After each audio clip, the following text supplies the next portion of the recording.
മുസ്ലിം ലീഗിന്റെ കോട്ടയായ ചെരണിയിൽ വനിതാ ലീഗ് മണ്ഡലം നേതാവായ നൂർജഹാനാണ് ലീഗിനെതിരെ മത്സരിക്കുന്നത്. ജനകീയ സാരഥികളെ ഒഴിവാക്കി കുടുംബാധിപത്യത്തിന് മുസ്ലിം ലീഗ് വഴങ്ങുന്നു എന്ന് ആരോപിച്ചാണ് ഇവിടെ നൂർജഹാൻ മത്സരിക്കുന്നത്. കഴിഞ്ഞ 10 വർഷമായി സാമൂഹ്യരംഗത്ത് സജീവയാണ് മുൻ കൗൺസിലർ കൂടിയായ നൂർജഹാൻ.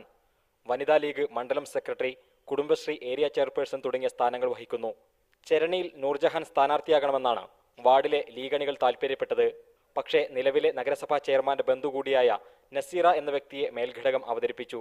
പിൻസീറ്റ് ഡ്രൈവിംഗ് നടത്താൻ കഴിയുന്ന ഒരാൾ വേണം എന്നുള്ള വാശി കാരണമാണ് മഞ്ചേരി മുനിസിപ്പാലിറ്റിയിൽ കഴിവുള്ള 3 പേരെ മത്സരിപ്പിക്കില്ല എന്ന തീരുമാനത്തിൽ ഉറച്ചു നിന്നത്.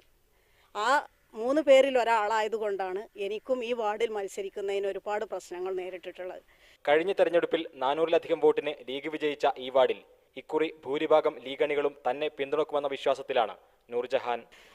നല്ലൊരു പ്രവർത്തകയാണെന്നും വനിതാ ലീഗിൻ്റെ സജീവ പ്രവർത്തകയാണെന്നും അവർക്ക് അവരുടെ വാർഡാണ് വനിതയായി വന്നിരിക്കുന്നതെന്നും അവർക്ക് അതിനുള്ള അർഹതയുണ്ട്, അവർക്ക് അതിനുള്ള അവസരം കൊടുക്കണമെന്ന് പറയുകയും ചെയ്തിട്ടുണ്ട്. ക്യാമറ പേഴ്സൺ അതീന്ദറിനൊപ്പം BK സുഹൈൽ, മീഡിയ 1, മലപ്പുറം.